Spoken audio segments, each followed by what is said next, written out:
예, 8장 시작하겠습니다. 2장부터는 여러분들이 굉장히 이제 지금까지 배웠던 걸 가지고 이제 프로젝트 실습 과제로 넘어가는 단계인데, 이 8장 데이터베이스 설계, 이 과목의 핵심이라고 볼 수 있죠. 이 과목의 핵심입니다. 데이터베이스 설계죠. 데이터베이스 설계. 그 설계 단계가 요구사항 분석, 그쵸? 요구사항 분석, 개념 설계라고 되어 있네요. 기억납니까? 논리 설계, 물리적 설계와 구현, 뭐 이렇게 되어 있어요. 자, 그러면은, 지금 이제 이 데이터베이스 설계가 이 과목의 핵심이라고 그랬어요. 그쵸? 이것을 하기 위해서 지금까지 배워왔어요. 지금까지 배워온 것을 이제 정리를 한번 해보죠. 다시 한번. 우리는 4장에서 데이터 모델링을 했는데 그 결과물이 뭐예요? 관계, 그러니까 개체 관계도를 그렸어요. 개체 관계도를 그렸는데 여기에서는 뭐 했어요? 우선 이 개체를 추출했죠. 개체를 추출을 하고 그 다음에 속성, 그죠? 그리고 관계, 다이아몬드, 이것을 추출을 했어요. 추출을 해서 개체 관계도를 그려냈어요. 자, 개체 관계도. 이것을 다른 말로 논리적 데이터 모델 이렇게 이야기를 하죠. 논리적 데이터 모델. 논리적 데이터 모델. 그렇죠. 자, 관계 데이터 모델 6장에서는 우리는 무엇을 배웠냐면은 릴레이션 용어에 대해서 배웠어요. 그 릴레이션에 관련된 뭐 튜플 또는 애트리뷰트 또는 뭐 디그리, 차수라고 하죠. 또 카테시안 뭐 이런 것들을 배웠습니다. 그쵸? 용어들을 배웠어요. 그 다음에 또 이제 더 중요한 것은 이제 무결성 그 제약 조건에 따라서 개체냐 또 뭐가 있었어요. 참조냐 이렇게 있었죠. 근데 그걸 하기 전에 우리는 키의 종류를 배웠어요. 그죠? 키에는 일단 키라고 하는 정의는 최소성과 유일성이에요. 그죠? 최소성과 유일성. 그러면은 일단 그 키로 정해진 것들은 전부 후보 키라고 그랬습니다. 그죠? 그리고 해당 업무에 적용되는 것을 선정을 했을 때 그것은 기본 키라고 했고요. 그러면 나머지 키들은 뭐냐? 후보 키들 중에서 나머지들 이건 대체 키라고 했어요. 대체 키. 그리고 정말로 없어. 키가 없어. 그럴 때 만들어서 써야 되겠죠. 또는 조합을 해서 써야 되겠죠. 이때는 슈퍼 키라고 했고요. 또 다른 내 기본 키가 다른 테이블에 그 도메인으로 구성이 되어 있을 때 그것을 외래키라고 했어요. 그런 키의 정의를 꼭 알아두라고 했어요. 그래야만이 우리는 이제 어디에서 6장 관계 데이터 연산에서 순수관계 연산자 중에서도 조인이 있었죠. 조인에서 사용하기 위해서 외래키를 지정을 했던 겁니다. 바로. 그쵸? 순수관계 연산자. 이것은 이 7장의 지리어를 해결하기 위한 논리적 이론이라고 그랬어요. 논리적 이론. 그래서 순수관계 연산자는 뭐가 있다고 했어요? 튜플을 튜플을 먼저 추출을 해야 돼요. 그것은 시그마. 그쵸? 시그마라고 했어요. 셀렉트라고 그랬죠. 그리고 그 시그마 추출한 튜플 중에서 이제 내가 원하는 항목을 검색을 해야 돼요. 그것을 프로젝트라고 했어요. 파이로 표현을 했죠. 그런데 테이블이 여러 개 이제 릴레이션화 되어 있어요.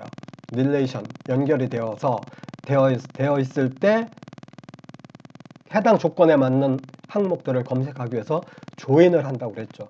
조인도 한 4가지가 있었어요. 그쵸? 4가지.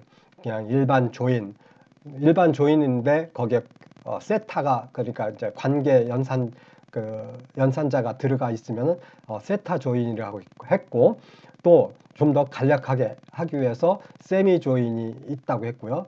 또 전부 합쳐주는 외부 조인, 뭐 이렇게 4가지. 또 디비전도 있었죠. 디비전은 조인하고는 또 다르죠. 이렇게 있었고, 그 다음에 지난주에 우리 SQL 자 테이블을 생성, 수정, 삭제도 할 수 있는 DDL. 물론 이 DDL이나 DML은 그 DBMS 액세스에서 그 툴에서 지정을 해도 상관은 없는데 우리는 학문적인 것을 배우기 위해서 DDL을 한번 사용을 해서 테이블을 만들어 봤고요. 또 지르여를 주었어요. 지르여. 이것도 역시 DBMS 그 액세스에서 툴만 가지고 지정을 해서 사용을 할 수 있는데 우리는 이론적 근거를 마련하기 위해서 우리는 조작어 해서 이렇게 배웠습니다. 자, 그런데 이제 이 시간에부터는 지금 배웠던 것이 바로 이 개념적 설계가 바로 ERD예요. ERD.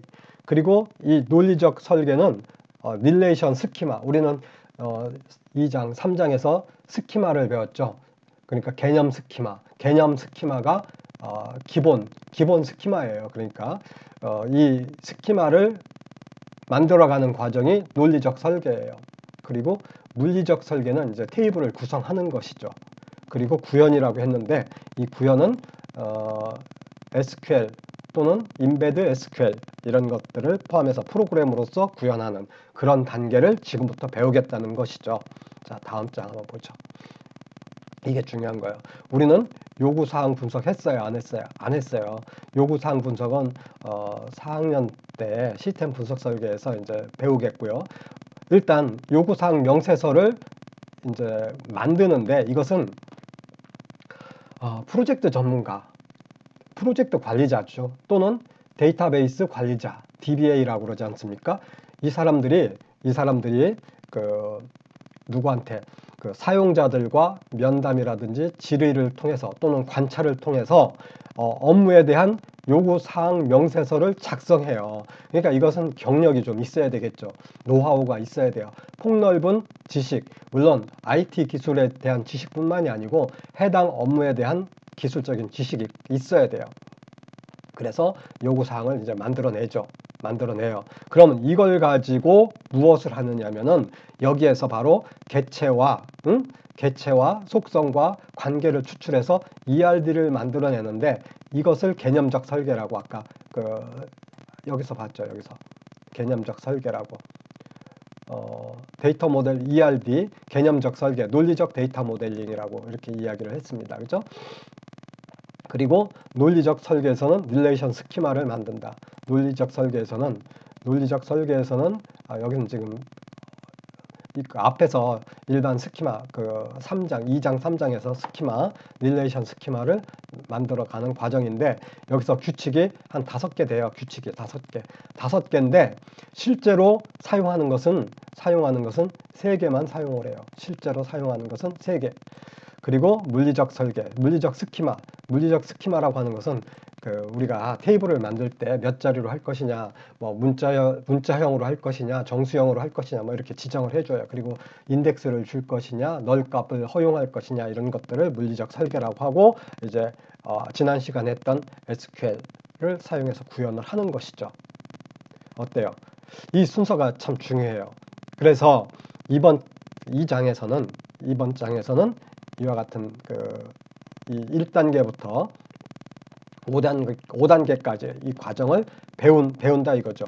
이것을 잘 해야만이 이 과목을 배웠다 하는 보람을 느낄 수가 있고요. 이 과목의 핵심이 바로 이 챕터라고 이야기하겠습니다. 그리고 이걸 잘해야 그 실습 프로젝트도 여러분들이 잘 꾸려 나갈 수가 있어요. 작년까지는 실습 프로젝트가 좀 여기에 예시된 것보다 좀 어렵게 했어요. 어렵게 했는데 여러분들은 사이버 이렇게 학교도 못 나오고 하기 때문에 어려워서 조금 더 쉽게 접근을 하기 위해서 쉬운 프로젝트로 할 테니까 잘 들어보세요. 다음 장 넘어가겠습니다. 정규화를 이용한 설계는 이제 다음 장, 그러니까 다음 주죠. 다음 주에 이제 9장에서 하는데 여기서부터는 고급 데이터베이스예요. 고급 데이터베이스. 즉 무슨 소리냐면은 이 과정을 전부 거쳐가지고 이 릴레이션 스키마를 제대로 만들었냐 못 만들었느냐를 판단하는 그 판단 기준이 되는 검증이죠. 검증 과정이 정교화예요. 검증 과정이. 자, 그 다음에 자, 여기서부터 한번 보겠습니다. 설계 과정이에요. 설계 과정. 자, 설계 과정. 이렇게 하다가 어떤 설계가 잘못됐어. 그러면 요구사항으로 다시 이렇게 피드백이 된다는 그 그림이에요, 지금.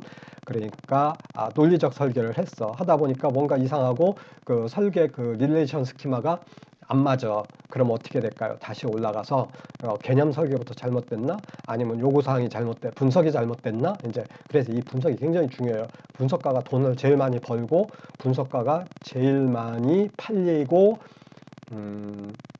고가죠, 이 사람들은. 근데 이런 분석가가 되기 위해서는 적어도 3년에서 10년 이렇게 그 경력을 요구를 하고 있는 것이죠. 자, 이제 요걸 한번 보겠습니다. 이게 중요하죠. 요구사항 분석에서는 이게 결과물이 요구사항 명세서가 나와요. 이제 여기서는 요구사항 명세서가 이렇게 여기선 주어졌어요. 이게 여러분들 교재 한번 잘 보세요. 이게 요구사항 명세서예요. 이게 요구사항 명세서. 명세서라고 안 써 있네? 왜? 여기 있네요. 요구사항 명세서. 요구사항 명세서예요. 이렇게 지금 한빛마트를 데이터베이스화 하려고 그래요. 한빛마트를. 그러니까 어떤 마트를 이제 데이터베이스화 하려고 하는데 어떻게 해서 그 데이터를 구축을 할 것인가. 이걸 간단하게, 아주 간단하게, 이건 뭐 굉장히 간단한 샘플이에요. 샘플. 간단하게 이와 같이 이게 요구사항 분석서예요. 요구사항 분석서. 그래서 분석을 해서 요구사항 분석서가 이제 나오게 되는 겁니다. 이해되죠? 아까 같은 그런 분석서. 꼭 그렇게 작성 안 해도 돼요. 요구사항 분석서 뭐 1번 뭐 어쩌고 저쩌고 2번 이렇게 안 해도 돼요. 알기 쉽게 그러니까 그 모든 그 이해 당사자라면 누구예요? 개발하는 사람이든 사용하는 사람이든 제3자든 하여튼 뭐 관련 있는 모든 사람들이 이해를 할 수 있도록 작성을 하면 돼요. 하면 되는데 왜 이렇게 뭐 한다 이렇게 작성을 했잖아요. 뭐 있다 한다 뭐 이렇게. 이것은 이제 샘플이니까 배워가는 과정이니까 설계 한번 해봐라. 이걸 갖고 한번 연습을 해봐라. 테스트 해봐라. 그런 뜻에서 지금 이렇게 하는 거예요. 자, 두 번째 개념 설계는 아까 뭐라고 했어요? ERD, 개념 스키마, ERD를 만들어내는 과정이에요. 이거 우리 배웠어요. 그죠? 그 다음에 논리 설계는 규칙이 5개의 규칙이 있는데 이 교재에서 우리가 사용하는 그 실제적으로 이 프로젝트에 적용하는 것은 규칙 3개밖에 그럼 나머지 2개는 왜 안 하느냐? 거의 사용 안 해요. 우리 그 관계형 데이터베이스에서 1대1 관계는 어떻게 딜레이션 한다 이런 거 거의 사용 안 해요. 1대1 관계가 어디가 있어요. 그죠? 1대 다 또는 다대다 관계가 관계 데이터베이스의 핵심 주력이에요. 그렇기 때문에 릴레이션 스키마는 논리적 설계에서 이제 우리 규칙에 1부터 1규칙, 2규칙, 3규칙에 적용을 해서 이제 이걸 할 것이고요. 이제 물리적 설계는 테이블 보면 알아요. 이제 테이블을 직접 이제 설계를 해 보는 것이죠. 그리고 이제 이렇게 구현을 해서 DBMS라고 하면 뭐예요? 우리는 액세스잖아요. 액세스, DBMS가 액세스를 해서 데이터베이스를 생성하겠다. 뭐 이렇게 되는 것이죠. 자, 요구사항 분석인데 이제 기름은 좀 짜증이 나니까 요건 다음